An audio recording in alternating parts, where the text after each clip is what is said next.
너희도 거룩할지어다. 아멘. 자, 오늘 이 말씀을 중심으로 해서 일상에서 그리스도인으로 살기. 자, 일상생활을 통해서 우리가 어떻게 믿음으로 살아낼 수 있을까? 지난주에는 소돔에서 그리스도인으로 살기라는 주제로 말씀을 나누었죠. 소돔이라고 하는 신앙생활을 할 수 없는 타락하고 오염된 그런 환경과 여건 속에 우리가 어떻게 믿음으로 살까? 오늘은 일상이라고 하는 것은 살아가고 있는 우리의 평소의 환경이죠. 좋은 환경이면 좋은 대로, 또 힘들고 어려우면 어려운 대로 우리가 늘상 익숙하게 살아가는 그런 삶의 환경, 고난도 없고 어려움도 없을 수도 있고, 또 어떤 분에게는 기도의 제목이 있고 눈물의 어떤 그런 간구하는 것들이 있는, 그러다가 또 시간이 되고 환경이 되면 그것 또한 또 안개처럼 사라지고 또 편안해지는, 우리가 익숙하게 살아왔던 그런 일상의 모습 속에 우리가 믿음으로 하나님의 자녀로, 하나님의 백성으로 어떻게 살아낼 수 있을까? 거기에 대한 하나님의 말씀을 레위기를 통해서 살펴보려고 합니다. 레위기라고 하는 이 책은 여러분도 경험하셨겠지만 성경 66권 가운데 참 읽기가 쉽지 않는 그런 책이지요. 혹시 레위기를 문자 하나 빠뜨리지 않고 정독하신 분 계십니까? 마음은 먹지만 한 장, 두 장 읽다 보면 점점 이게 무슨 말이야? 왜 이런 걸 읽어야 돼?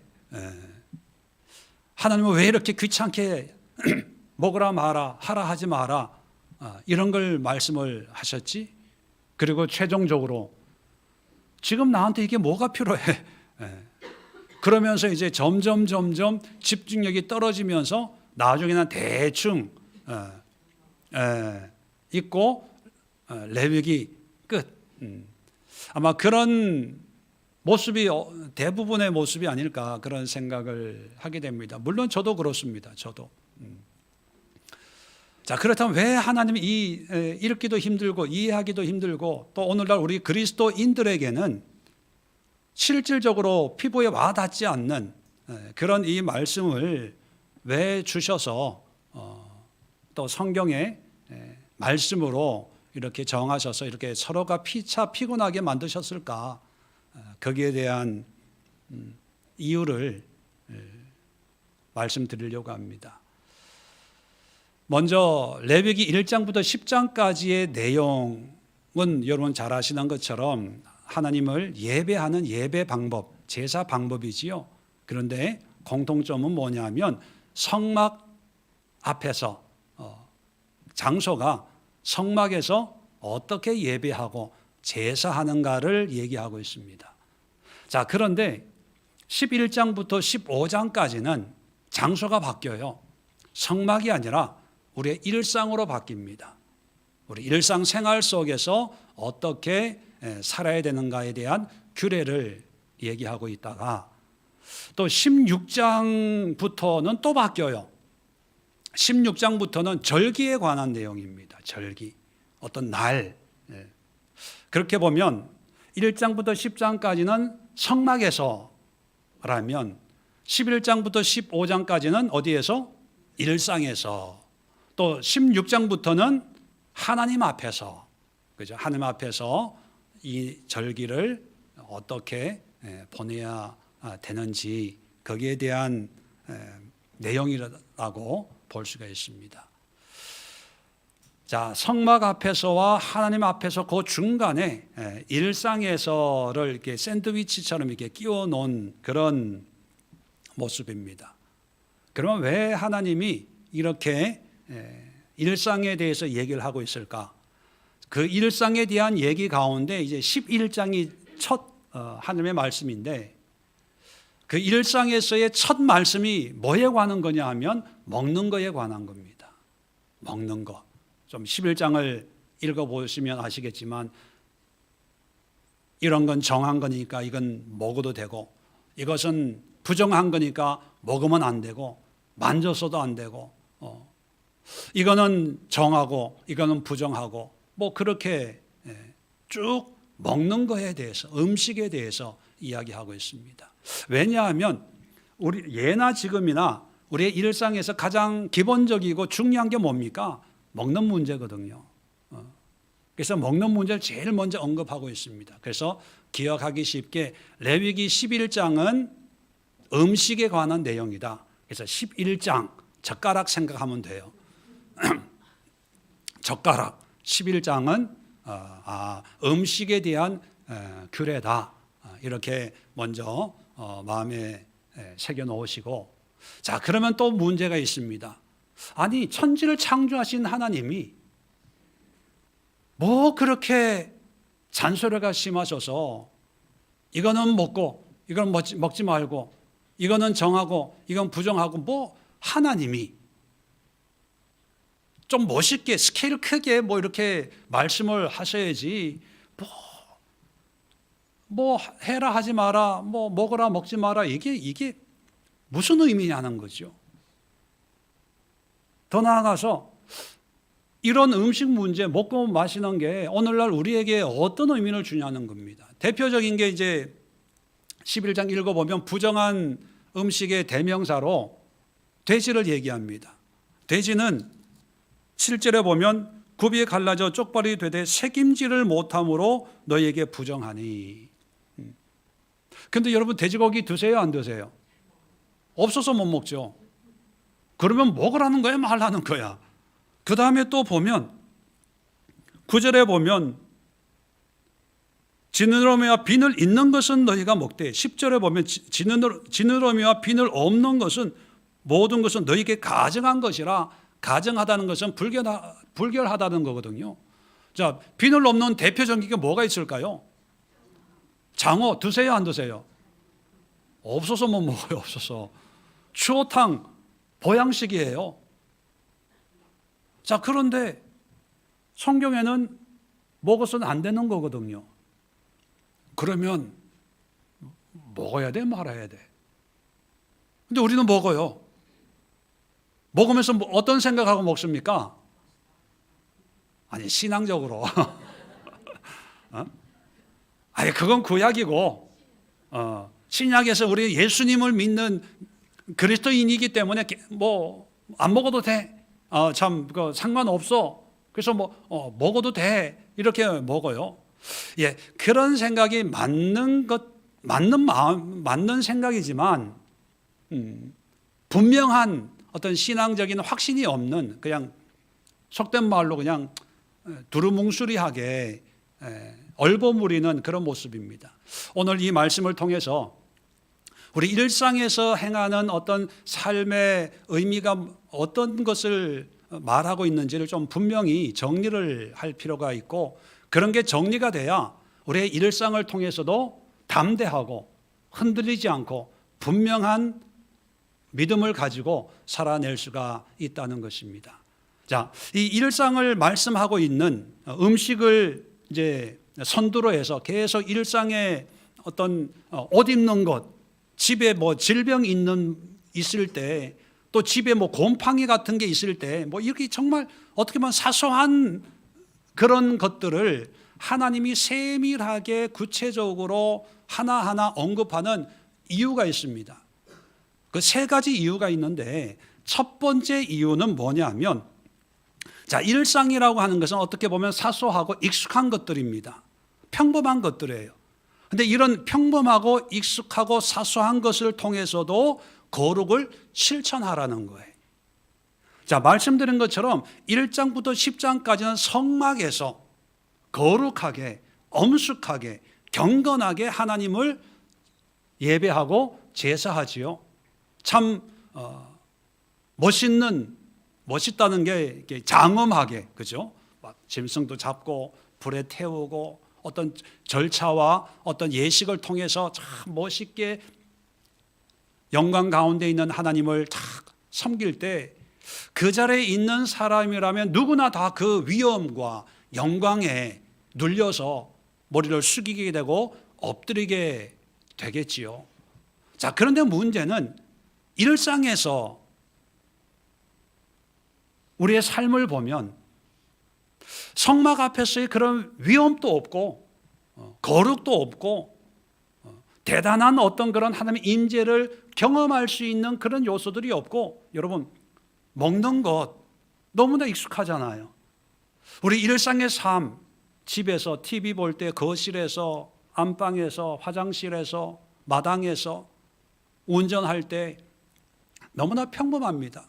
자, 그러다 보니까 사람들이 혹시 성막 앞에서의 어떤 위험 있는 그런 분위기, 장소에서는 하나님의 거룩을 경험하고 또 하나님의 거룩에 참여하려고 하는 그런 마음이 있을 수 있는데, 그렇지 못한 환경, 우리 일상에서는 사소하기 때문에, 평범하기 때문에 하나님의 그 거룩을 인식하지 못하고 쉽게 대수롭지 않게 그렇게 대할 수가 있다는 겁니다. 그런데 하나님은요, 성막 앞에서나 밥상 머리 앞에서나 하나님의 거룩은 똑같다는 것을 말씀하는 거예요. 우리에게는 일상이지만 하나님에게는 성전 앞이나 성막 앞이나 우리의 안방이나 거실이나 하나님에게는 똑같은 하나님의 거룩한 임재의 장소가 바로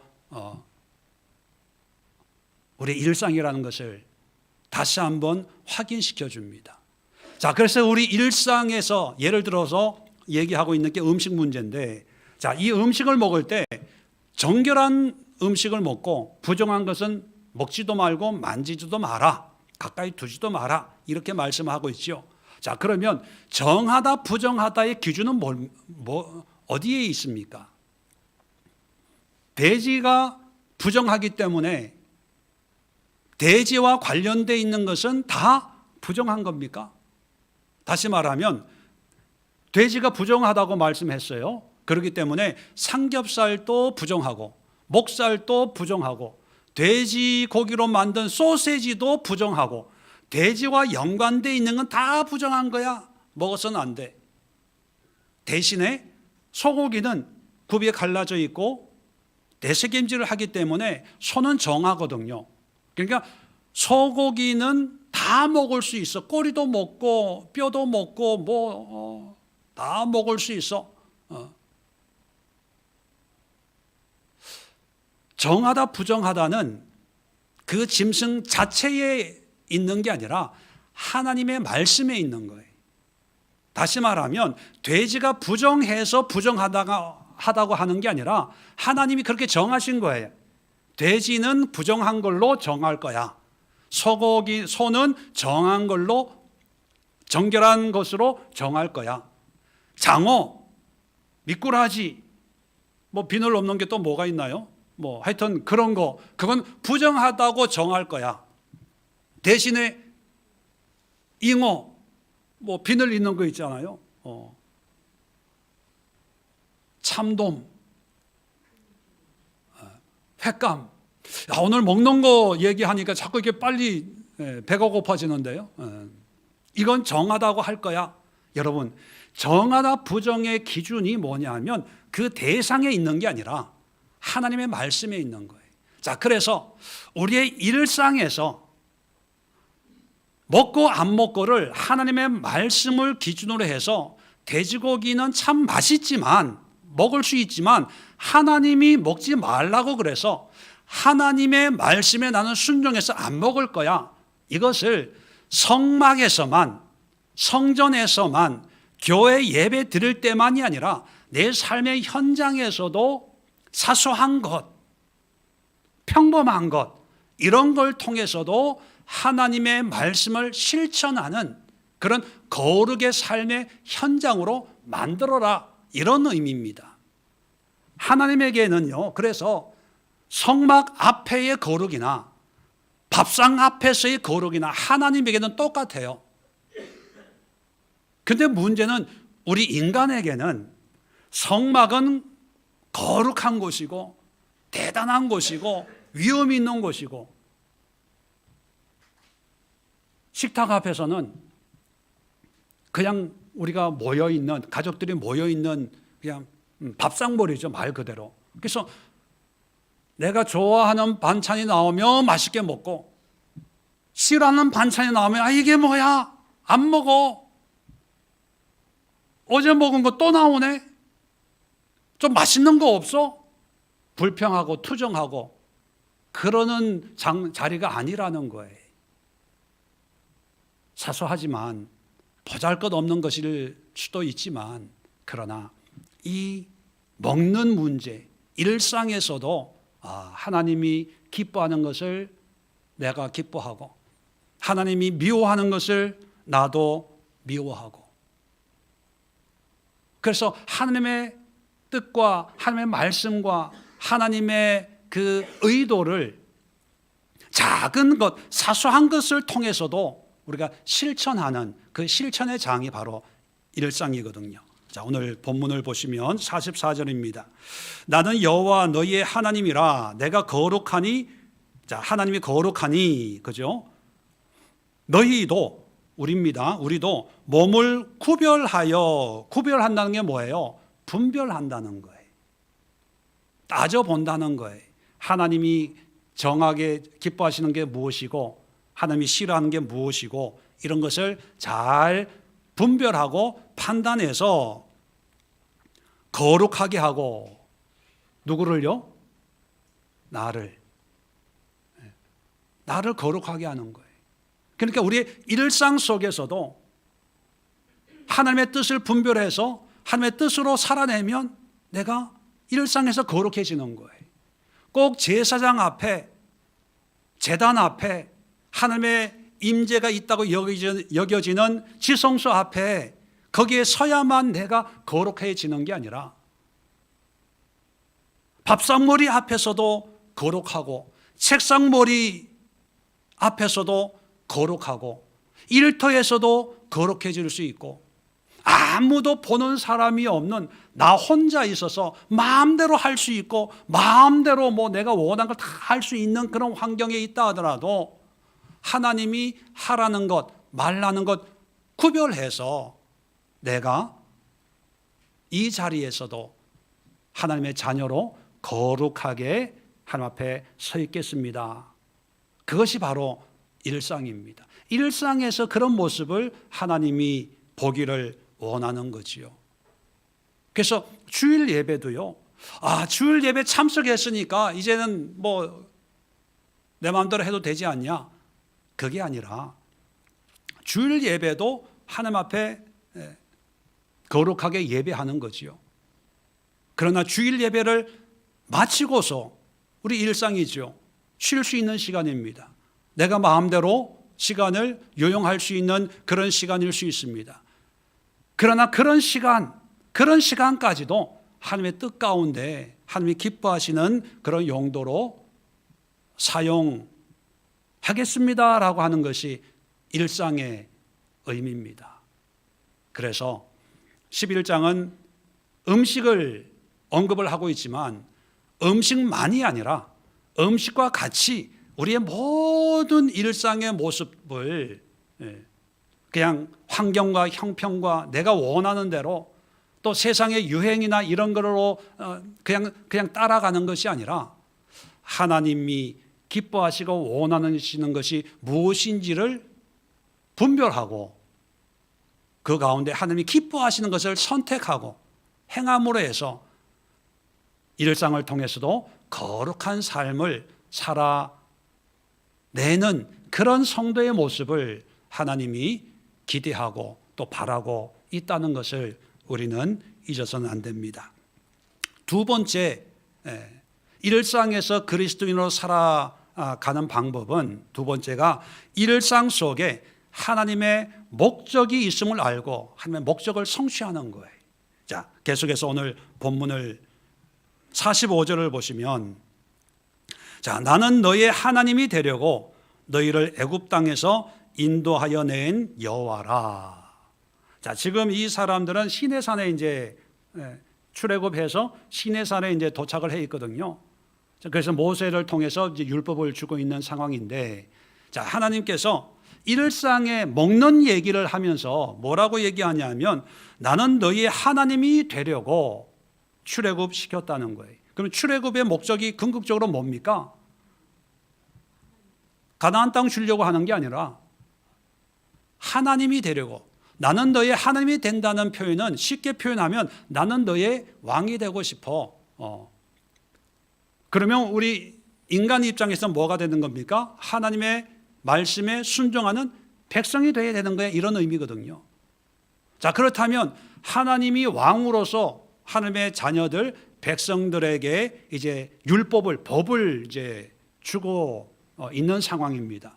그러면 일상의 이런 자질구레한 우리가 볼 때 세세한 이런 규정, 규례를 통해서 궁극적으로 하나님이 기대하시는 바는 뭐냐면 나를 너희들의 왕으로 인정해줘.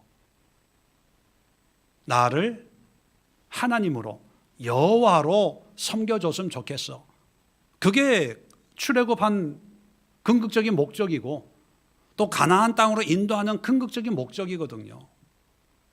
성경 공부하신 분들은 귀에 못이 박히도록 말씀드린 것이 하나님은 우리의 하나님이 되시고 우리는 그의 백성이 되는 것. 이게 새 언약과 옛 언약의 궁극적인 목적이다. 그렇죠? 신약을 살고 있는 이 시대도 하나님이 원하시는 것은 하나님을 주인으로, 구세주로, 창조주로, 왕으로 순종하는 하나님의 백성, 자녀가 바로 그리스도인들이거든요. 그렇다면 이렇게 정리할 수가 있습니다. 하나님께서 우리에게 일상을 통해서 먹어라 먹지 마라, 해라 하지 마라 이런 자질구레한 이런 세세한 말씀을 하는 목적은 뭐냐 하면 돼지가 부정하고 정하고 이게 중요한 게 아니라 그렇게 말씀하시는 하나님의 뜻에 순종함으로 해서 하나님이 나의 왕이심을 인정해 드리는 것. 그것이 궁극적인 목적이다. 이렇게 정리할 수가 있습니다. 여러분, 돼지도 하나님이 만드신 거예요. 장어도 미꾸라지도 하나님의 피조물입니다. 하나님 보시기에 다 좋은 거예요. 부정한 게 없습니다. 단지 하나님의 주권을 인정받고 싶어서 규례를 정하는 거죠. 이건 좋은 것, 이거는 나쁜 것. 왜 그렇게 정했는지는 몰라요. 궁금하시면 천국 가서 여쭤보세요. 네. 중요한 것은 하나님의 주권에 우리는 순종하는 거죠. 그 순종하는 것이 하나님의 왕권을 인정하는 거거든요. 자, 그렇다면 아까도 말씀드렸지만 1장부터 10장까지 성막에서 장엄한 어떤 예식을 통해서 하나님의 주권을 인정할 때 사람들은 다 거기에 머리 조아리고 또 순종을 합니다. 근데 문제는 우리의 일상을 보면 너무나 하찮은 거거든요. 에이, 이런 거 뭐 김치찌개 먹는데 여기 뭐 하나님의 주권이 뭐가 필요해. 커피 마시는데 차 마시는데 여기에 무슨 뭐 하나님을 인정하고 안 하고 에이, 뭐. 상관이 없다고 생각할 수 있습니다. 그런데 하나님은 그게 아니라는 거죠. 우리의 일상 먹고 마시는 것을 통해서도 하나님은 우리의 하나님이 되려고 하는 그런 목적을 성취하고 싶어 한다는 거예요. 그래서 이 음식 먹는 문제를 세세한 규정을 우리에게 주시면서 오늘 하시는 말씀이 45절 나는 너의 하나님이 되려고 하나님이 되려고. 그러면 우리의 일상을 통해서 작고 보잘것없고 또는 익숙하고 반복적인 습관적인 그런 일, 행위들을 허투루 여기지 마시고 이런 걸 통해서도 하나님의 궁극적인 목적, 다시 말하면 나의 하나님이심을 내가 고백하고 선포하고 인정하고 또 보여드릴 수 있는 그런 기회로 삼을 수 있겠구나. 이렇게 이해하는 것이 바로 그리스도인의 삶입니다. 그렇지 않고 이 레위기에 나오는 음식의 규례를 문자 그대로 따지고 해석하려는 사람들이 있습니다. 대표적인 게 이제 유대인들이죠. 말씀드린 것처럼 돼지고기는 부정하다 그렇게 돼 있기 때문에 돼지에 관련되어 있는 것은 다 부정하고 만지지도 않아요. 소시지도 햄도 먹어서는 안 된다고 생각합니다. 또 어떤 분들은요, 이 규정을 여러 가지로 이제 해석을 하는 대표적인 게 두 관점으로 해석하는 사람들이 있습니다. 첫 번째, 위생적으로 부정하다라고 하는 것은 다 위생적으로 좋지 않은 돼지 우리, 미꾸라지, 장어 다 흙탕물 이런 데 뻘 이런 데서 자라니까 위생적으로 불결하니까 하나님이 그렇게 정한 거야.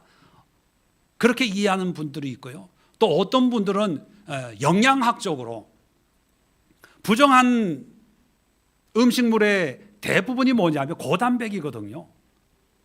그런데 이 고단백이 광야 생활을 하는 유대인들에게 환경적으로 이게 맞지 않는다는 거예요. 그래서 하나님이 미리 아시고 먹지 못하게 하셨다. 이렇게 해석하는 사람들을 주류가 이렇게 안식교라고 있죠. 이 사람들은 먹는 음식 삼육우유 회사를 가지고 있는 이런 사람들은 이 영양학적으로 아주 연구를 많이 하는데 성경적인 내용들을 가지고, 그런데 위생적으로도 아니고 영양학적으로도 아니고 하나님이 먹어라 먹지 말라라고 하는 것은 우리의 일상의 사소하고 작은 걸 통해서도 하나님의 뜻을 이룰 수 있으니까 작다고 사소하게 여기지 말라는 거예요.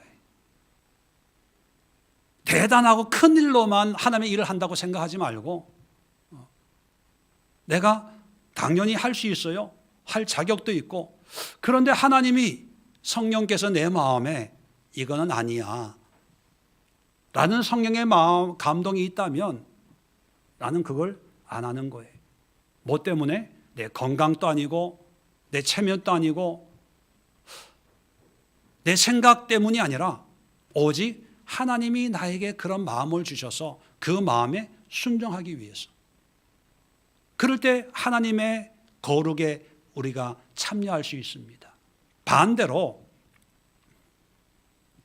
먹어서는 안 된다고 생각을 했고 또 안 먹었는데 어떤 상황에서 먹어야 되겠다는 감동이 오면 내가 먹고 싶어서 먹고 하고 싶어서 하는 게 아니라 하나님이 나에게 감동을 주어서 이걸 먹음으로 해서 나의 유익이 아니라 하나님의 유익이고 복음이 전파되고 한 영혼이 구원을 받는다면 나는 기꺼이 먹어야지.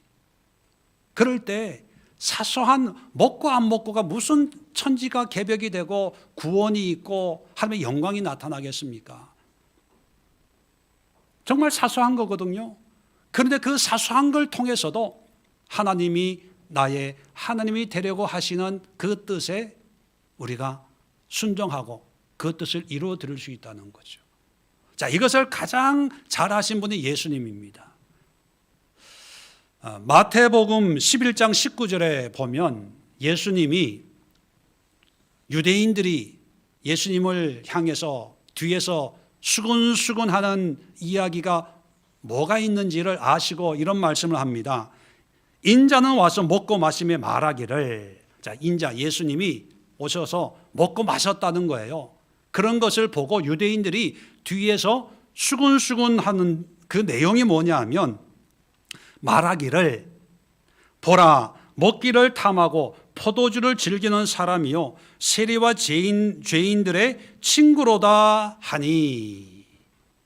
자, 무슨 얘기냐 하면 예수님이 많은 사람을 만나고 같이 식사를 했잖아요. 자, 그런 모습을 보는 유대인들이 뒤에서 수근거리는데 뭐냐면 저 예수 메시아라고 하는 그리스도라고 자칭 주장하는 그 사람을 보니까 먹기를 탐하는 사람이네. 자, 그런 걸 보면 예수님이 먹는 걸 좋아했을까요? 싫어했을까요? 좋아했어요. 제3자가 볼 때 먹는 걸 좋아하고 많이 먹었을 거예요. 왜? 30대에 뭐 청년이잖아요. 그러니까 얼마나 식욕이 왕성했겠어요. 먹는 걸 좋아한 거예요. 실질적으로.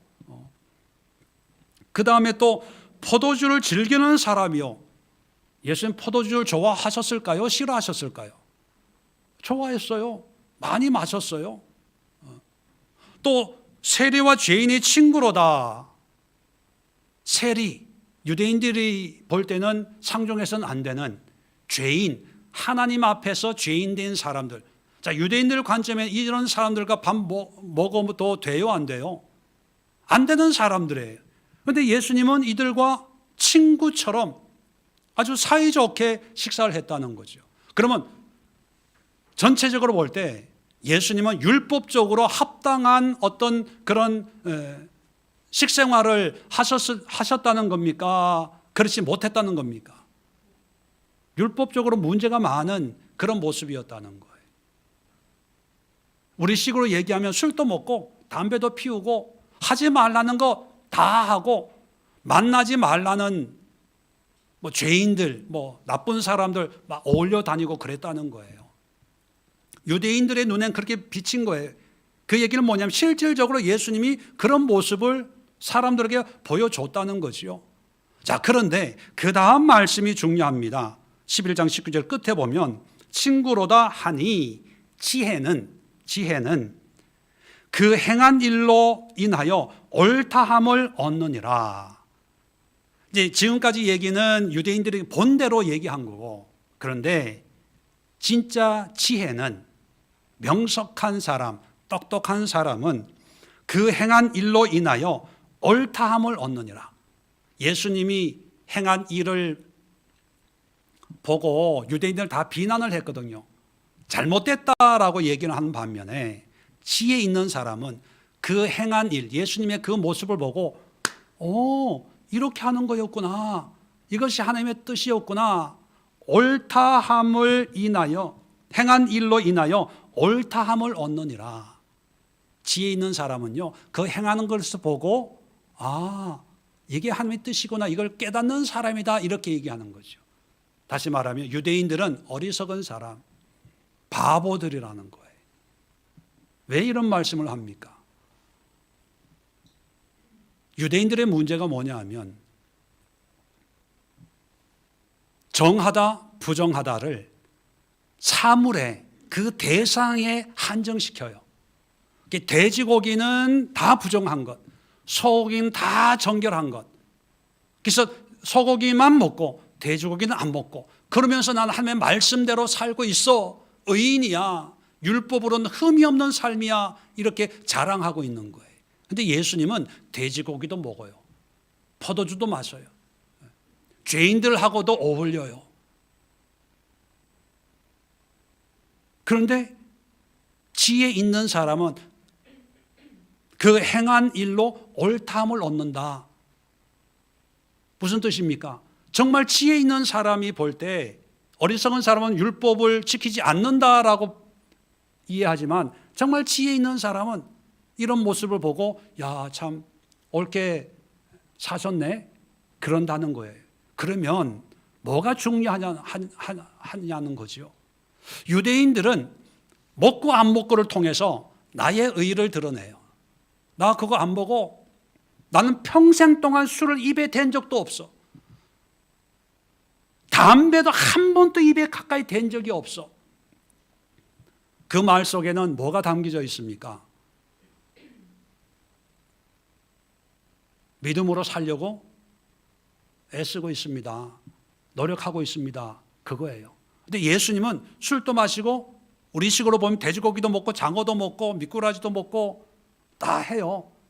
그런데 그 음식을 먹고 마시는 그 목적이 나의 유익이나 나의 기쁨이나 나의 필요가 아니라 그걸 통해서 하나님의 영광을 위해서, 하나님의 목적을 위해서. 세리들과 죄인들과 같이 먹는 것은 그 사람들이 멋있어서 그냥 어울리기 위함이 아니라 그들을 전도하기 위함이에요. 복음을 전하기 위함이에요. 먹는 걸 탐하는 것은 먹는 것을 좋아서가 아니라 먹는 자리를 만들어서 한 사람이라도 더 복음을 전하고 하나님의 사랑을 전해서 구원받게 하기 위해서. 하나님이 당신의 하나님입니다. 왕입니다. 이걸 알려주기 위해서. 포도주를 마시는 이유가 뭐냐 하면 그 포도주를 통해서 뭐 성찬이나 뭐 이런 걸 통해서 하나님이 우리의 죄를 씻으시고 거룩하게 의롭게 우리를 하나님의 자녀 삼았다는 것을 가르치고 보여주기 위해서. 다시 말하면 모든 음식 먹어야 되고 안 먹어야 되고 기준이 뭐냐면 건강도 아니고 위생도 아니고 오직 하나님의 뜻을 이루기 위해서. 그래서 우리 일상에서도요, 작은 것, 우리는 선교해야 되고 전도해야 되고 이렇게 큰 일을 해야 하나님의 뜻을 이루고 어떤 사명을 감당한다고 생각을 합니다. 반대로 그렇지 못하면 목사님 죄송해요, 기도도 많이 못하고 봉사도 많이 못하고 헌금도 많이 못하고 전도도 못하고 이번에 아프리카 케냐도 가서 좀 후원도 하고 해야 되는데 죄송해요. 이게 보통 사람들이 가지고 있는 어떤 감성적인 모습입니다. 예, 그렇게 하면 좋죠. 그게 나쁘다는 게 아닙니다. 그런데 우리가 잊고 있는 게 있어요. 뭐냐 하면 꼭 그렇게 하지 않아도 우리의 일상의 사소한 걸 통해서도 하나님의 뜻을 이루어 드릴 수 있어요. 너희는 그의 나라와 그의 의를 구해라. 그의 나라, 그의 의를 구하는 것이 대단한 일이 아니라 우리의 일상에서 능히 할 수 있는 일이라는 거죠. 자, 그래서 여러분, 술이 다 나쁜 거 아닙니다. 담배가 다 나쁜 거 아니에요.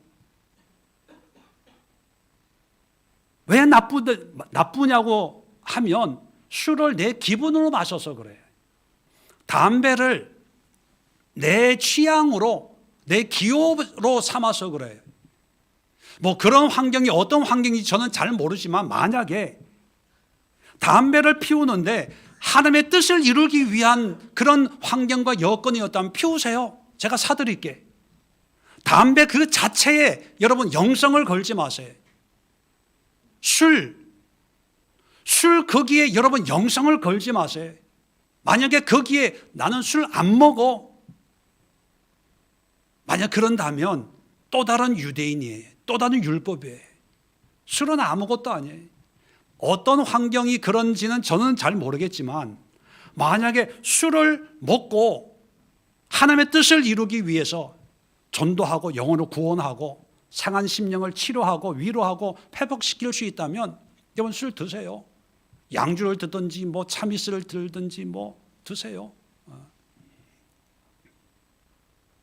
그런데 일반적으로는 술이나 이런 걸 통해서 하나님의 영광을 드러낼 수 있을까요? 없을까요? 네, 없어요. 물론 드러낸다고 하지만 또 문제가 있어요. 하나님의 일을 위해서 술을 한잔하고 술 먹을 때는 그런데 그 다음날 기억을 못해. 다 잊어먹어. 남는 게 없어. 그건 아무 의미가 없는 거거든요. 그래서 일반적으로 술이나 뭐 이런 거는 삼가하는 게 좋겠다. 근데 그것을 율법적으로 무조건 안 돼, 이게 아니라 술을 안 먹는 일반적인 우리 그리스도인들도 안 먹는 것 자체에 어떤 의의를 내세우면 안 돼요.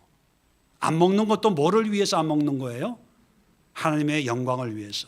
하나님의 목적. 그 목적이 뭡니까? 너의 하나님이 되려고. 하나님의 주권을 인정하고 하나님의 왕되심을 인정하고 그 앞에 순종하는 하나님의 백성의 삶을 살기 위해서 안 먹는 거지. 내가 안 먹는 걸 통해서 정죄하려고. 야, 저 사람 술 먹는데 담배 아직도 정리를 못했대. 글쎄, 언제 은혜 받을까? 나는 예수님 믿는 순간 그날로 딱 술, 담배 끊었어. 물론 그게 대단한 거예요. 그런데 그것을 내 의로 삼아서는 안 됩니다. 내가 다 할 수 있지만 하나님의 영광을 위해서, 하나님의 뜻을 위해서, 하나님이 나의 주인이신 것을 고백하는 마음으로, 헌신하는 마음으로 술을 안 먹습니다. 담배를 안 피웁니다. 이게 일상 사소한 걸 통해서 하나님이 우리에게 보시고 싶은 그리스도인의 삶의 모습입니다. 세 번째, 마지막으로 일상을 통해서 우리가 어떤 믿음으로 어떤 삶을 살아내야 될까? 세 번째가 뭐냐면 44절에도 보면 내가 거룩하니 너희도 몸을 구별하여 거룩하게 하고, 거룩이라는 말이 나와요. 45절 끝에도 보면 내가 거룩하니 너희도 거룩할지어다. 레위기에서 가장 많이 반복되는 단어가 거룩이라는 단어거든요. 거룩. 이 거룩은 하나님의 성품입니다. 하나님은 거룩한 분입니다. 이 거룩이라는 그 말의 의미는 히브리 말로 카도시라는 단어인데 분리됐다, 구분된다, 그런 뜻을 가지고 있습니다. 다시 말하면 하나님은 이 세상에 속한 분이 아니라 이 세상과 다른 분이에요. 구별되어 있는 분이에요. 자, 구별되어 있고 차별되어 있는, 차별성이 있는 이 하나님이 나는 거룩한 하나님이야, 이걸로만 끝나면 괜찮은데 나는 특별한 존재야, 너희들과 달라, 이러면 괜찮아요. 근데 문제는 뭐냐면 내가 거룩하니, 누구도 거룩해라? 너희가 누굽니까? 우리예요. 우리도 거룩해라, 이러니까 문제가 되는 거예요. 무당들이 귀신을 섬기는 건 쉬워요. 귀신은 귀신이고 그 귀신을 잘 대접만 해주면 되니까. 근데 왜 신앙생활이 힘든지 아세요? 하나만 잘 대접해 준다고 되는 게 아니에요. 너도 나처럼 돼야 돼, 이러니까 이게 힘든 거예요. 신약적인 표현으로 내가 거룩하니 너희도 거룩해라, 이것을 신약적인 표현으로 하면 뭐냐면 예수 그리스도를 닮아라, 그런 뜻이에요. 닮아라. 이게 닮는다는 게 쉽지가 않거든요. 그죠?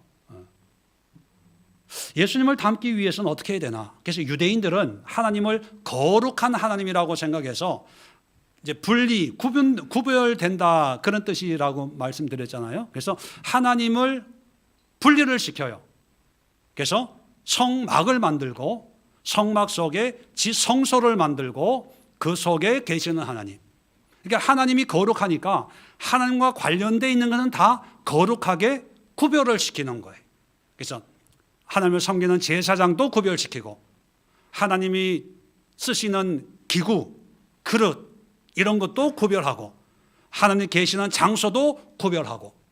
자, 그래서 거룩한 하나님 앞에 거룩한 하나님의 백성으로 서 있으려면 어떻게 해야 되냐? 거룩한 그 지역에 가는 거죠. 거룩한 행위를 하는 거예요. 거기에 동참하는 거예요. 자, 그래서 거룩한 하나님 앞에 우리가 하나님을 뵈려면 어떻게 해야 되냐? 성전에 가야 되고, 성막에 가야 되고, 제사 드려야 되고, 뭐 이런 예식적인 행위를 이제 열심히 하는 거죠. 그렇게 함으로 해서 나도 거룩하게 된다, 하나님의 거룩에 참여하게 된다, 이런 생각을 하는 거죠. 자, 그런데 원래 하나님이 율법을 준 거는 그게 아니라는 거죠. 하나님에게 거룩은 어떤 장소나 기구나 어떤 사물이 아니라 하나님에게 있어서 거룩은 하나님의 말씀에 순종하는 거예요. 먹으라 먹지 마라, 해라 하지 마라, 지켜라 지키지 마라, 그런 어떤 하나님의 말씀에 순종함으로 해서 순종하는 그 자체가 하나님의 거룩에 참여하는 것가 되는 거예요. 자, 그래서 하나님은 밥 먹는 걸 통해서도 하나님의 거룩에 참여할 수 있다고 말씀하는 거예요. 그게 음식 규례거든요. 지금 44절, 45절의 이 말씀은 음식 규례를 쭉 얘기하다가 이렇게 지키는 것이 너희도 나처럼 거룩하게 되는 거야. 이걸 결론적으로 얘기하고 있는, 결론으로 말씀하고 있는 거거든요. 자, 그렇다면 우리가 하나님의 거룩에 참여할 수 있는 방법은 교회 예배만이 아니라는 거죠. 물론 예배를 통해서도 참여할 수 있어요. 어떤 봉사나 기도나 뭐 하다못해 기도원 가서 기도하고 금식하고 하나님의 거룩에 참여할 수 있어요. 그런데 우리가 잊고 있는 게 있어요. 그게 뭐냐면 우리의 일상이에요. 일상. 일상을 통해서도 하나님의 성품에 참여할 수 있어요. 운전하면서, 가정에서, 부엌에서, 일터에서, 회사에서, 사무실에서 우리가 살아가는 모든 일상의 현장 속에서도 하나님을 거룩하게 고백하고 선포하고 또 그런 하나님의 거룩에 우리도 참여할 수가 있다는 것입니다. 그러면 어떻게 하면 우리 일상에서 하나님의 거룩에 참여할 수 있을까? 방법은 딱 하나밖에 없어요. 아까도 얘기했지만 구별하여 거룩하게 하고 우리 일상의 모든 삶을 나의 유익, 나의 필요, 나의 원함이 아니라 하나님의 말씀으로 구별해 드리는 거예요. 하나님의 말씀으로 순종하는 거예요. 자, 회식이 있으면 예를 들어 말씀드리는 거예요. 회식이 있어요. 예. 뭐 편하게 먹고 마실 수 있어요. 그런데 성령의 감동에 내 마음에 마실 수 있지만 오늘 술을 끊음으로 해서 나와 함께 하시는 하나님의 말씀에 감동에 순종해야지. 뭐 먹고 안 먹고 친구들은 몰라요. 그런데 내 마음에 그런 마음을 주셨기 때문에 그 마음에 순종하는 거예요. 자, 순종해서 오늘은 나는 술 안 할 거야. 술잔을 엎어놔요. 자, 친구들이 보기에는 야, 네가 뭐 어쩌고 농담 삼아 그러지만 그 회식 자리, 그 친구와 술자리에서도 우리는 하나님의 거룩에 동참해요.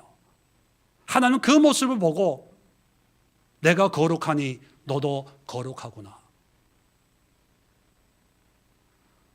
또 하나 예를 들면 화가 막 나가지고 막 혈기를 부릴 그런 상황이에요. 뭐 익숙한 거예요. 누구나 그런 상황이 있잖아요. 뭐 화가 나서 한마디 할 그런 상황인데, 근데 성령이 내 마음에 오늘은 참는 게 좋겠다. 그럼 감동이 오면 나는 너의 하나님이 되려고, 목적이 뭡니까? 하나님이 나의 왕. 왕이 말씀하면 어떻게 해야 됩니까? 순종하는 거예요. 왜 참아야 됩니까? 이유 몰라도 돼요.